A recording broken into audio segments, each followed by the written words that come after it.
I am a strategic intervention life coach, and I've been a yoga instructor for about 30 years.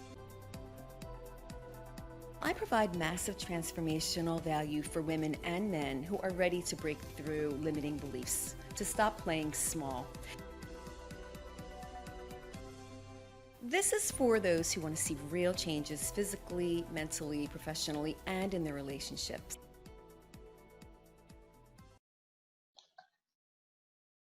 Hi, everybody. It's Giselle Toner, and welcome to Ignite Your Value. This is the show for those of you who want to go from broken to brilliant, from getting the love you deserve to getting paid what you're worth. And this is all about up-leveling yourself. And today I have a really wonderful guest. I'm so happy that she made some time for us today. I know that she's super busy. This is going to be a wonderful, wonderful interview. So I have Karen Rohlf with us today, and she is the author and creator of Dressage Naturally. The Dressage Naturally program is she's an internationally recognized clinician who is changing the equestrian and educational paradigm. So Karen is an expert. She's an amazing equestrian, and she has this program that I can vouch for and tell you that it is wonderful. She's well known for doing dressage with the priority of partnership, her student empowering approach to teaching, her virtual courses, and her positive and balanced point of view. And I can tell you that I am enrolled in one of her courses, and she really is amazing. And that is why I'm so thrilled to have her on this program today. So Karen, welcome. Thank you so much for making the time for this. And I'm sure that everybody's going to enjoy it. So why don't we just dive right in? So tell us about you. Well, first I want to say thank you. I just was introduced to you recently, and I just love that you're doing the show because it's so important. And from broke to brilliant, so many people are going through that, and I know I went through that, as I'll share. And it's really, really important in that moment to know that others have gone before you, others have gone through this, and there's help. And so you're providing that. So I am just thrilled to be a part of it. So happy to be here. Thank you. But yeah, and I think, what I can share along that subject is, like, as she said, I'm an expert in my field. And so I was working at a very traditional training facility and had the traditional sort of measures of success. So I was successful, which meant to me, I realized at the time, like, I had a waiting list of students, I had really fancy horses, and nice clients to work with. I love what I do, right? So this is my passion turned into my hobby, turned into my career. Mm-hmm. So I'm like, I'm killing it, 14-hour days, doing exactly what I love, and it's all good until it isn't. And long story short, getting to a place where being successful, but I realized I was exhausted. I mean, this is in my 30s. So exhausted, burned out, not loving it, working as hard as I possibly could, mm-hmm. and still like being happy if I had more than zero in the bank account at the end of every month. Not sustainable. Yeah. So, to to wake up in that moment of going, wait a minute, like this is not sustainable. And the moment that it really hit home was like the third time that my car broke down on the side of the road. And this is like before cell phones, right? So it's literally pouring rain. I have to walk a half a mile to the rest area, make a payphone call, watching drug deals going on. So my boss can come pick me up, and bring me back to him. And, I remember just breaking down the car and going, I can't do this. I'm working as hard as I can. And he looks at me like, well, this, if you make more, I make less. So, right. And I was like, oh my God. Right. So, and then here's the thing. And I think this is a really important piece is, that was my turning point, right? That was the moment. But what did I do? Nothing. I stayed there for another 5 years. Oh my God. Because I didn't know what else to do. Yeah. And the place where I worked was my trainer's facility. So she was my mentor. I'd known her since I was 15. And, she carried me up and she gave me all these opportunities. Right. And I realized I was sort of waiting around for the next, lift. And then it was like, wait a minute, she's not going to do that. It's in her interest that I stay here, like working my ass off, to excuse my language. Right. So, but I didn't know what else I could do. That was the model of success in my field. Right. I just need a fancier horse. I just need to ride better. I just need to win this other competition, and then it's all going to change. So that was lesson number one, that it took me a long time to realize. Like, I knew I needed to stop. I knew I was miserable. And yet, like, I just kept going. And I'm kind of a private person, so I didn't really share it. I just was like soldiering on, you know. Yeah. While my life drained out of my soul. You know? But you got to the point where you were so disgusted at one place, you were just like, you had it, right? At one point, that turning point, right? Yeah. The turning point that I didn't turn. So now in life, I know that feeling. Yeah. And I turn. Like, it's like here, right here, I put a flag in the ground and go, something's got to change. So, what I found myself in this state of is I kept going until I was ready to actually quit horses altogether. And, like I said, this is my passion, this is my hobby. So it wasn't just, I'm going to leave this job. It was like, and so I actually felt that burned out that I was going to quit horses. So who am I? I was like, that's my love, my passion, the thing that drives me, the creatures that give me comfort. I couldn't afford a horse if I wasn't working in the horse business. Right. So like, I, at that point, was like, that was rock bottom for me, for a horse person, like, I can't be around horses.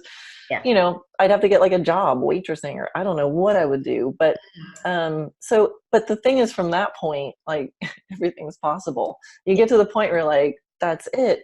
So what I did was I just went to Florida for the winter. So this was in New York, and the winters are cold, and I'm working outside. So I said, let me just go to Florida and spend 2 months there, clear my head. But I had to let my apartment go. And I had just been divorced. So it was scary. Like, I remember it was so scary for me just to go away for 2 months, letting go of the apartment, letting another trainer come in and work with my clients. I mean, it felt like I was really letting go. It was really scary. And that's where I got a life coach. But as soon as I got in the car, I had everything that I owned and loved in my truck and trailer. And I drove down the road, and as soon as I got on the highway, I was like, oh my God, I'm free. It was like immediate. I was so scared to get in the car. And then I got in the car, I'm like, I'm free. I can do anything. I'm getting the chills listening to you. So go ahead. This is so cool. Go ahead. Well, yeah. And so what happened was, there was me and my Chihuahua and my horse. I had one horse that was mine. And so he's in my trailer. And I got there, and just, how the universe just kind of helps you when you're heading in the right direction. Oh, yeah. So just these things aligned. And I realized instantly, it's like, the message was, I'm not ready to quit horses. I need to quit how I'm doing it. Right. And as soon as I got to a new location, literally new perspective, I was like, no, it's me and the horses. I got to figure out the rest of it. I got to figure out how, and then to realize, well, there's lots of possibilities, Yeah. And but so I was there for 6 weeks. After 6 weeks of my 2 months in Florida, I called home and I said, I'm not coming home. And I did not go back. I literally did not go back to New York. I think 2 years later, I went to pick up a couple things I stored at a friend's house. Wow. But I just let go. And from that moment forward, I had this chance to recreate. Yeah. And I remember at the time, so many, because all my clients left, and they're like, oh, she's crazy. Because I also started teaching and training in another way. Ah. It opened up that possibility to I kind of recreated everything that I do, which is much easier to do when you're not surrounded by the people in your normal environment. That's right. So step away. Yes. Step away, fresh, these people in Florida didn't know me, so I could be anything, and they just thought that's how I was. But the people back home are like, oh, she's crazy now. She doesn't really ride correctly anymore. Yeah. Yeah. So all my fancy horses and clients left. Right. And there's me and my little horse that somebody gave to me. And but there was one person, there was one student who lived in Florida who was the one who brought me there. Uh-huh. And while everybody else went away, she put more horses in training. And she's like, I don't know what you're doing now. It's different, but I believe in you. So that was another lesson, is like, look for the one person, because she was not someone I was really close to. It was just a student. Right. Like, but she She in believed that in you. moment, she believed in me. And it was like, wow, that one. And I still am friends with her. And I'm like, Patty, you changed my life. Wow. Like, I was like, you were just like a once a week, maybe lesson client that would come in and leave. Right. She was nice. We got along, but like, I'm like, Patty, you changed my life. Yes. Just believe, that one person believing in me in That's, that moment where I was ready to recreate. So yeah. Oh my that's like, God. that's what I mean by like the universe. It's like, oh my gosh, like it just floodgates of like, we're gonna help you with this. But it was Now, scary, Giselle. It was so scary. oh yeah. It was Listen, so scary. while you're talking, and believe me, I don't want you to stop because this is wonderful stuff. But honestly, while you're talking, Karen, I went through almost the exact same thing as you did. I went from Philadelphia, Pennsylvania, New Jersey, where I lived most of the time, got so disgusted and burned out. I packed up my car and moved to Florida with nowhere to live, nowhere to go, not even one friend. I didn't even have a friend here. Wow, It was wow. just me. My car was loaded. I had my big Chevy Malibu with things hanging out the windows, and my little dog, my little Yorkie. That was all I had. And I'm like, I don't care. I am making it work no matter what. You did the same thing. I am just, Oh my gosh, my soul sister. yes, exactly. But you know Oh, what you said really hit home also. And what you said was, when you're not surrounded by the people anymore that you have to worry about pleasing or being a certain way for, all of a sudden your creativity and your genius appears. yeah, And the universe is there for you. And you can be who you truly are. yeah. And then from that point on, you blossomed and you grew into what you are doing now. Oh, I love what you're doing. I love what you're doing. Oh, Oh my God. So now, finish telling me, because I didn't want to interrupt you, but while no, you're that's okay. talking, I'm like, oh my God, this woman did the same thing that I did. Oh my God, no wonder why I was drawn to this woman and had to talk to her, because I knew there was something going there. Same exact story. Close. Yeah. Yeah, yeah. Well, and it's, the other people around you, want, you're just what is it, like you're just an actor in their movie. So Yeah. if when you change, they're like, wait, that's not the script, so they just, even if they love you, even people love you, will like, no, you can't do that because it's going to affect me. Exactly. So during this time, after the divorce, I had started doing more self-development, and and those things really helped me. And that's why, someone like you who provides these services, like, we need you, because and this was another kind of interesting connection, because somebody had handed me the book, The Four Agreements, and I read it. It's an easy read, and Yes. it's a difficult thing to live. So at the end of the book, it said, power journeys to Mexico. So I'm like, okay.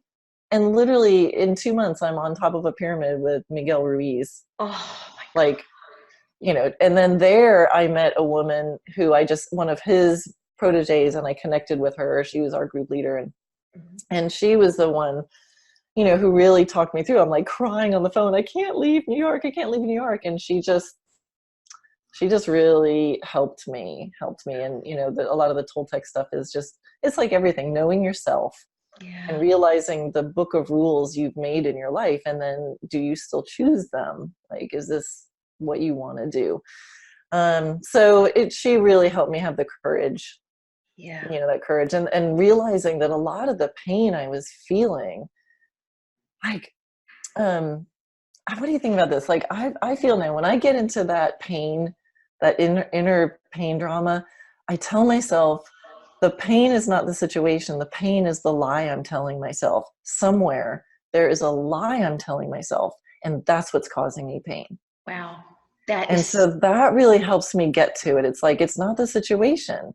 what am I telling myself? And I was telling myself, when I leave New York, I'll never have any business again. And I'll be, like, well, Right. that ain't true. And that's why it hurts. So that I got a lot from my life coach. And and at the same time also, I had been introduced to this natural horsemanship stuff in a very casual way. It wasn't what I meant to do. It was just silly, fun stuff to do with this retiring horse. Right. So I hadn't really taken it seriously, but natural horse dressage is it's a discipline. It's like horse ballet. It's an Olympic sport. Yes. It's really cool. Yes. And natural horsemanship, for those who don't know, it's more relationship and partnership based. Yeah. So here at the same time in the background, without me even thinking it's important, I'm rekindling the kind of relationship that I had with my horses when I was a kid. Oh. Right. So I was a serious professional now, but I started a real backyard rider with my little horse, and so this is going on in the background. It's like relationship, partnership. So as I'm feeling lost in my life, I'm getting deeper connections through my horses. And of course, as you know, with horses, they help us be the best humans that we can be. And what they teach us, of course, applies to everything in life. So this is all going in the background. And that's the different kind of training that I started to pursue. And that's what has caused me to create the Dressage Naturally program, because I had these two worlds. I'm like, I got to make sense out of this, because they were like opposite ends of the spectrum. So, so I think it's that, that kind of nurturing relationship, because it's relationship with the horses, but it's relationship with myself also. Exactly. The horses are mirrors. Exactly. Yeah. You cannot be an inauthentic person around a horse, because he'll just turn around and walk away. They're like, what? He won't even look at you. And if you come to a horse with your own anxiety, again, he doesn't want to be bothered. So it's not like a dog. A dog's going to love you no matter what. You can be angry, you can be pissed, that dog's going to love you. Horses, not so much, okay? So they really expose who we truly are. And sometimes, especially with the women that I work with and I bring them around my horse, for the first time ever, sometimes they learn that there are boundaries and they've never had them before. And they also learn that they are afraid and they've covered it up with anger, or they've covered it up with something else. So horses really will get you to look at yourself so powerfully and so strongly. And that's why, I love what I do, because it gets me to really get into someone and help them make that transition, okay? Yeah. And it's really hard to do sometimes. Oh my God, because a lot of times these women are so broken and they're so shattered from terrible problems that they had, that they don't know how to act. They don't know even how to be themselves, right? Yeah. And when I looked at what you do, Karen, it's so wonderful, because you are partnering with this 1,200-pound animal, right? And you are actually getting to this place of such a bond. It's so beautiful and so wonderful.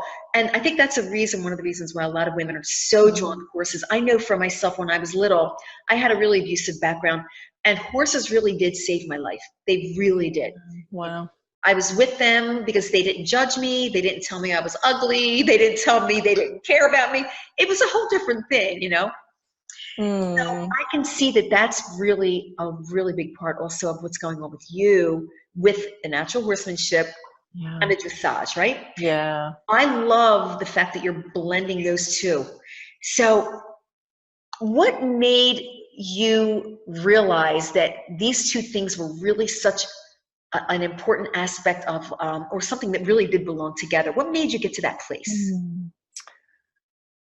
It was, intellectually, I can tell you how mental, emotional, and physical, and, all that. But it really was an experience that I had with a horse. And like I said, I started natural horsemanship with this retiring Grand Prix horse, and he was having some soundness trouble. So he had some lameness in his front feet. So I just was looking for like silly little fun things to do. And he had been a pretty used up horse, you know what I mean? Right. Been there, done that.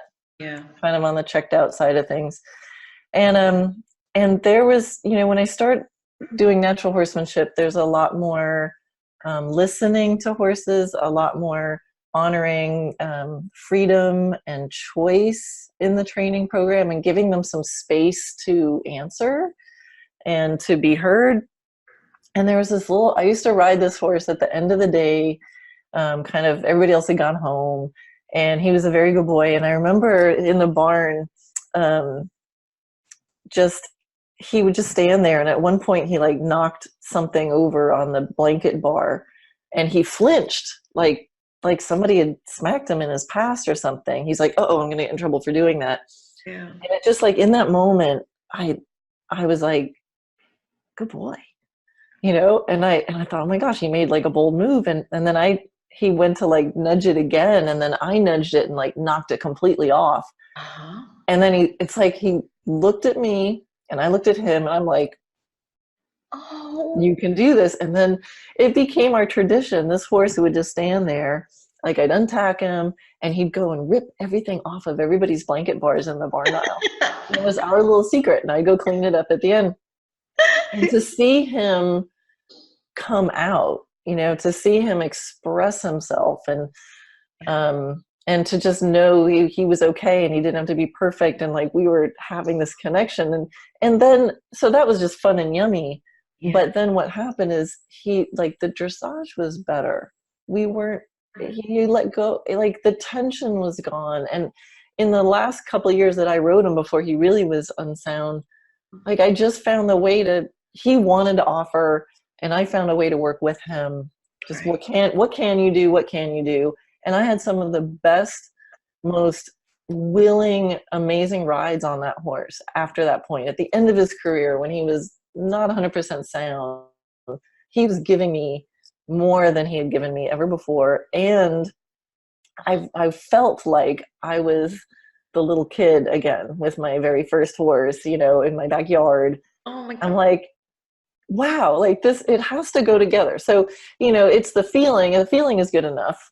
Yeah. But then the like, wow, this actually affected performance. And it just makes sense. Like dressage is a lot about physical development, and natural horsemanship is all about mental and emotional. And they have to go together. I mean, you can't separate them. They're all affecting each other. So from a very strategic standpoint, I feel very, fortunate. I have a lot of resources. I have, I'm very well trained in mental, emotional, and physical. Yeah. And P.S. it just feels good. Yeah. I feel like every one of my horses now is like, I feel like I'm 7 years old when I go out to my horses every day. Karen, let me tell you, I only have the one course. Believe me, I'm going to be getting much more from you. But listen, when I saw how you interact with these horses, look, I've loved horses my whole life, and I've been around them my whole life. But when I saw how it's like they know what you are thinking, they know, and you're not even doing anything at all. They're getting that. It's really amazing. I mean, honestly, I told you, I cried a couple of times when I saw the bond and the way you do things. And honestly, it has helped me with my horse tremendously. Awesome. I've got a really high strung thoroughbred who freaks out when a leaf falls. He's freaking, but he's so much better now. And we've bonded so much better. But now I wanted to ask you, do you ever find dressage people that are really, strict with what they do? Do they ever give you any kind of a problem with what you do? Do they ever say, well, you shouldn't be doing that?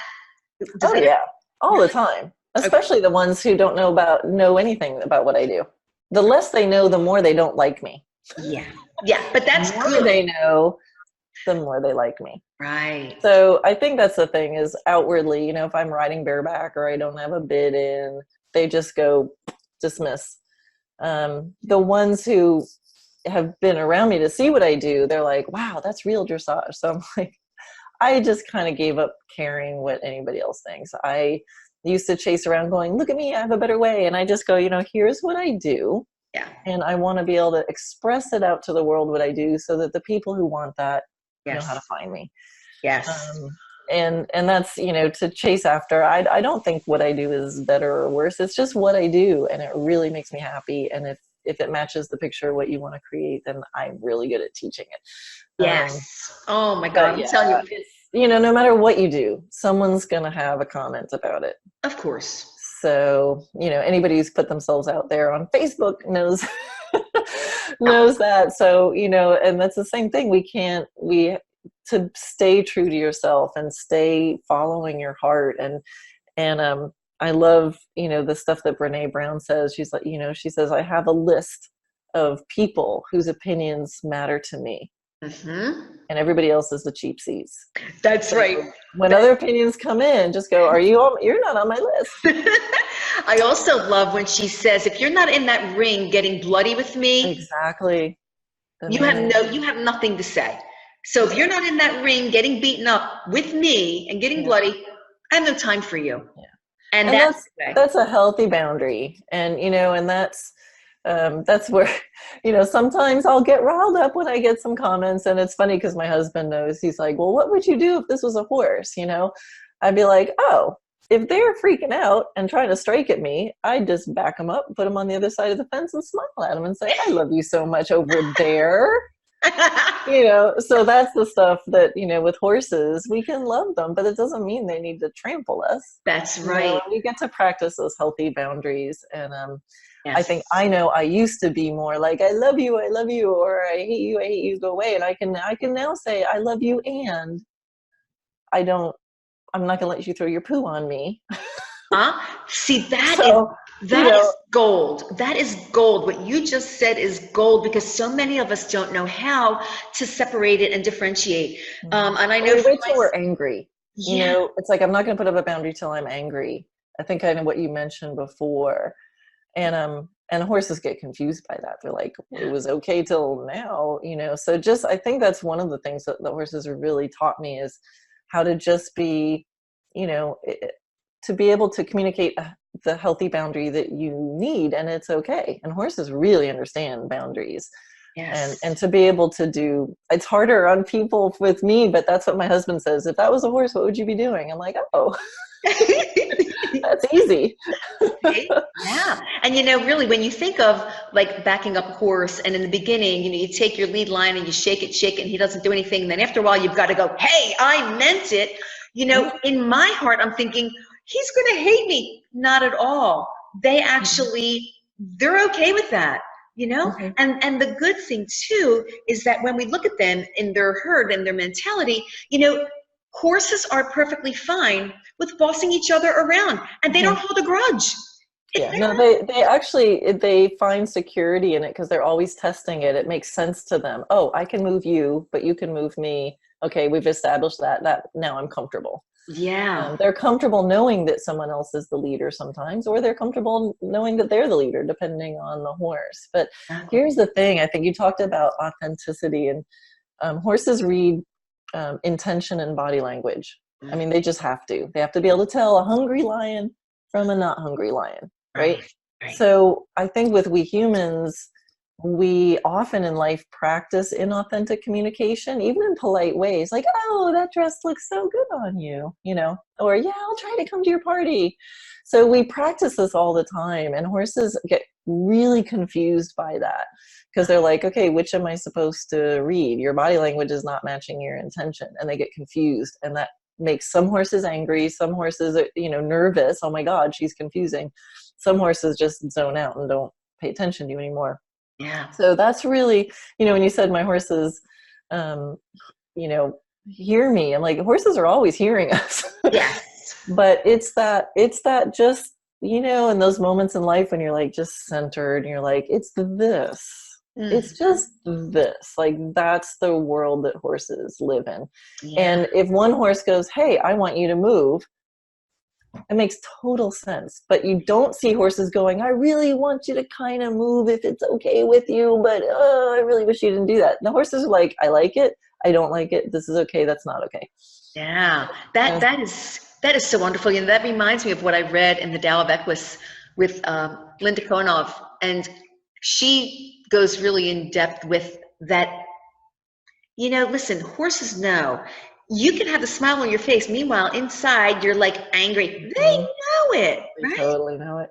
And here's something that I found really helps in that stage when you're trying to realize this. So And it often helps shift things for my students. So you said about like fear and anger, and Yeah. sometimes fear being under anger. Um, and the horses don't want to be around it. So horses, like if I'm angry or fearful and the horse feels fear, they're not necessarily thinking she's fearful. They just go, I feel fear. Right. And Right. so often what happens is if I tell somebody that, I'm like, hey, you're scared, but your horse doesn't know that you're scared. They're scared now because now they're feeling fear. Right. And then the person switches to compassion because they're like, well, I don't want my horse to feel.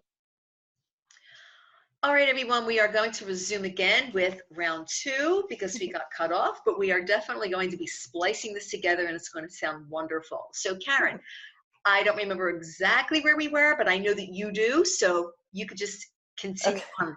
Yeah, I think I was picking up on a point that you had made about being authentic and how important it is to be authentic. And it just reminded me of something that comes up when I teach a lot. And, when one of the people is feeling emotional, whether it's anger or fear, one of those emotions we don't necessarily want to feel all the time.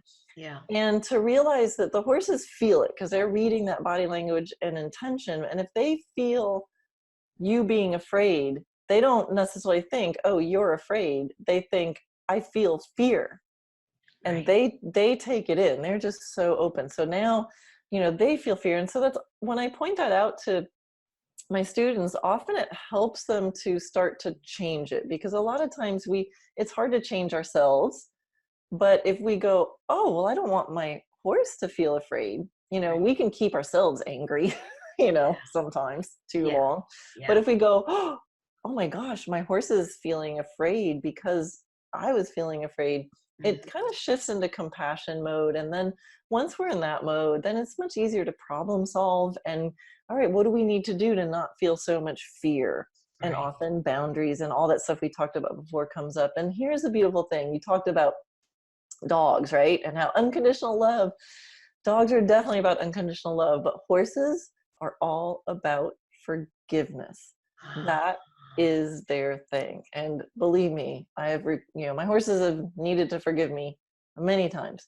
I have a long list of horses to apologize to, but that's their gift. And I think when we understand what they're feeling from us, Yeah. and because of that, we see it and we can clear it out of compassion because we don't want that feeling to be shared. We want them to be okay. Yeah. And in doing that, we heal ourselves. Yeah. As soon as we do, they're like, it's okay. I know. And that's the amazing part of horses. Historically, they have taken a lot, I know. right, I from know. humans. And as soon as it's cleared, which is Yeah. amazing to be around.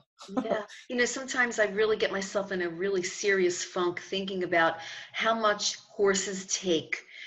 You know, bad fitting tack, Mhm.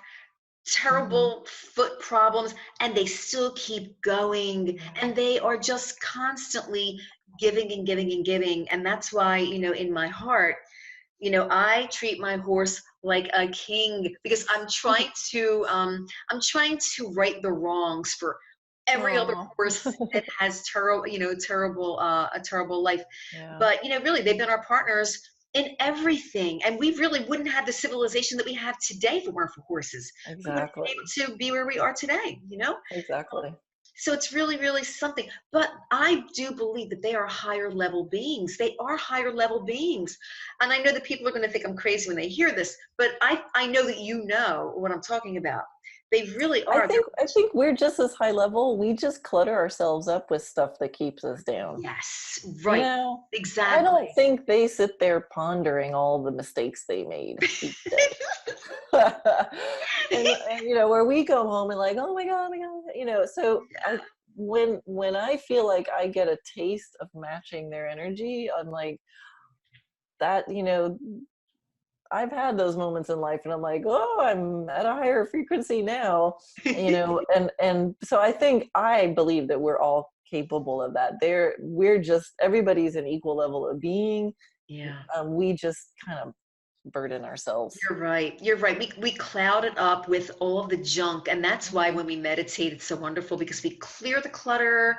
We can actually connect to a higher level, but then we get back into the world and then we're back to the same old That's stuff. the challenge. Right. Exactly. Exactly.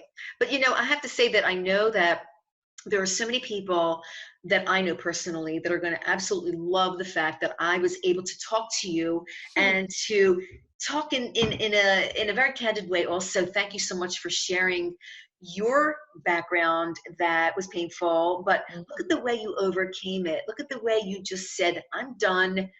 This is it. And I can identify with that same thing. And I know so many people are at that level where they haven't done it yet, but hearing you and hearing the courage that you had, it's really going to help a lot of people say, I'm ready for more.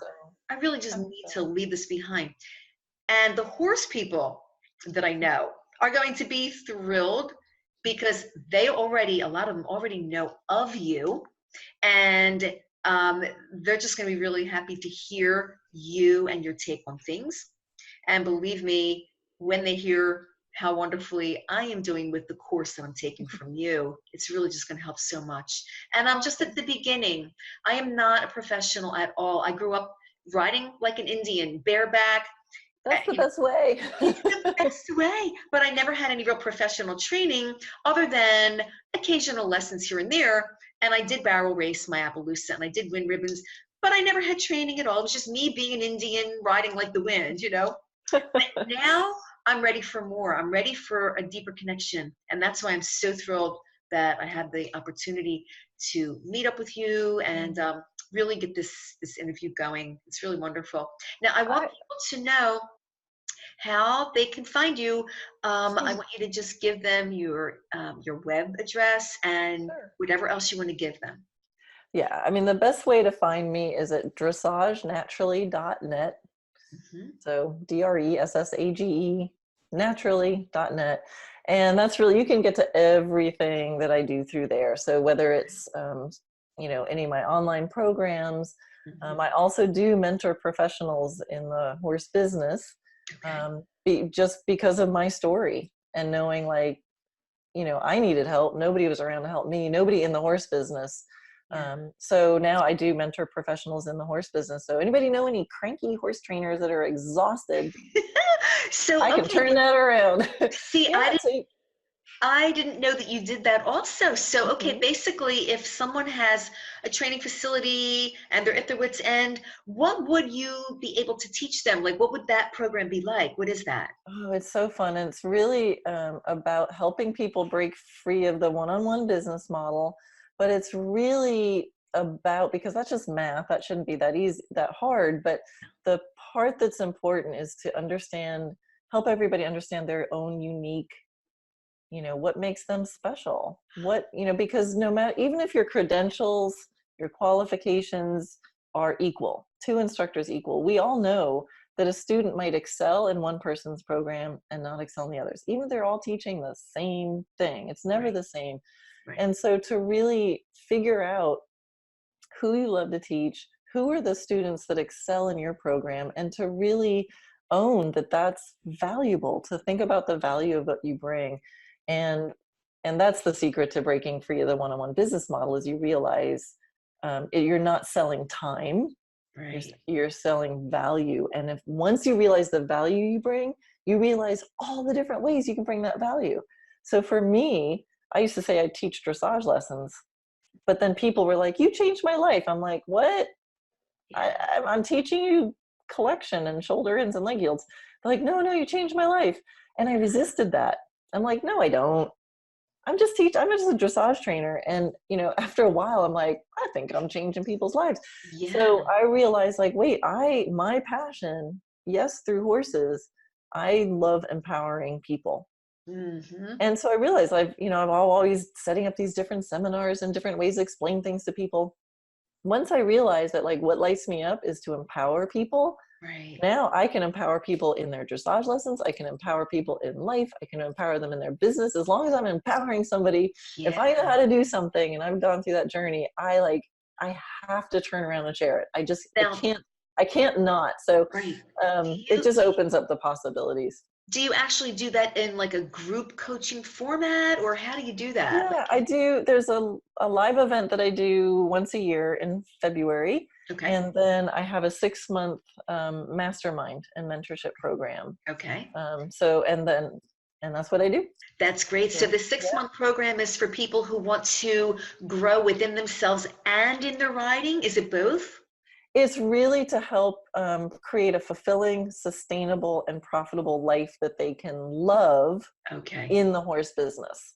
Okay. Oh, Yeah, I so it's love really this. instructors, trainers, a lot of body workers like equine massage therapists. It Yeah. really, you don't even have to be an equestrian, but um, it's the only group I know of where equestrian professionals are mentored in a group where it's only equestrian professionals. Okay. So That like we can that's go onto the nuances of how to teach and right. student-teacher relationships in a really Yeah. specific way. That you know what? I don't know anyone else who is doing that. Mm-mm, So me this, neither. yeah, this is like you're the pioneer. Yeah. You're the pioneer. So this is wonderful. Wow. I mean, I do know of other places that teach like how to run your business if you're a coach and you want to coach others. I've been Hmm. to a few of those, Yeah. but not what you're doing. That's Yeah. really great. And I call it my For the Love of the Horse mastermind because I realize like now the way my horses live because of the way I run my business, they're turned out 24/7 in a herd. Right. Where in a normal factory training business, a normal teaching training business is like horses in boxes lined up, packed in as many as possible, Right. which is not a good horse life. So I realized like if I want to empower people and make the world a better place for horses, I have to influence the professionals because Yeah, that's who everybody else models after. You'll get exactly. people who buy like 20 acres and they have a horse and then they put him in a stall on the 20 acres. I'm like, what are you doing? Like, well, That's that's what my crazy. trainer does. That's crazy. That's crazy. So yeah, so it's another layer of contribution to making a better life for horses, and it's super fun. I get the most amazing, That's usually wonderful. women in there, but Yeah. very Oh my God. I impactful. have to tell you, I didn't know that you had that other end also. So that is just even more food for thought. Yeah. So really, if anybody goes to my website and I have like a starter kit free gift thing. If you just do that, then you're on my mailing list. Yeah. And then because I'll start in the fall, I'll start talking about the live event that's coming up. It's going to be held here in Ocala, Okay. Florida, horse Okay. capital of the world. Yeah. Yeah, Yeah. so you'll get all the information about Yeah. that and all my other Hey, courses. I'm in Naples, Florida. I'm only what? How many hour drive is that I don't from me? know, four or five? I don't know. That's not bad at all. I Mm, could do that with no problem. there you go. That's wonderful. Well, Karen, I am so happy that I had this opportunity to talk with you. You are just amazing. Thank you so much. Not only do I appreciate it, I know a lot of people are going to appreciate that, this whole entire conversation that we had. Mm. But so, anyway, I am just thrilled that you're here, and I'm just really happy that you gave us the time. And I know a lot of people are going to be really, really happy too. And I do know that there are some people who already know you that I know. So I'm probably going to be getting some phone calls when this Oh, does go on, and they're going to say, I didn't know that you knew Karen. I'm going to say, well, I do oh, now. cool. Well, I appreciate being here and I really love this kind of conversation. It's something, we have horses in common that we love, but I think, just we got to get this life thing done in a way that we can enjoy. And what you're doing, Giselle, is so important. And it's so important to talk about it. And it's so important to realize that there's support out there. Yeah. And anybody listening who's feeling that they're in one of those spots, just like you've got help. And Yeah. one of Yeah. my favorite quotes is never underestimate the possibility for things to improve in ways you cannot yet imagine. I love So that. keep I love, going, get help because yes. it's amazing on the other side. That's you. That's your quote, That right? is my quote. That's your That's me. quote. I love that. I love that because Maybe I so. I did read that many times in the course that I took from you, and I'm like, that's really wonderful because how many times do we doubt that anything will ever get better? And when you do doubt like that, it will not get better. Mhm. So you've got to really just stay with that attitude of, yes, I deserve it. and I know I will get it. And that's it. I'm not taking anything else. Done, right? Exactly. Well, all right. So, all right, Karen, I'm going to let you go. I'm sure you've got a lot of other things going on, but thank you again. And I really appreciate it. Okay. Thank you. Cool. Thank you. You're Super fun. welcome. All right, everybody. This is going to be the wrap up of this wonderful interview. And I hope that you join us again on Ignite Your Value, where I will be interviewing other people. But I'm super happy that I got Karen's interview. Yay! Yay. All right, Karen. Thanks again. And I will talk to you soon, okay? Sounds good. All right. Bye. Bye. Bye-bye.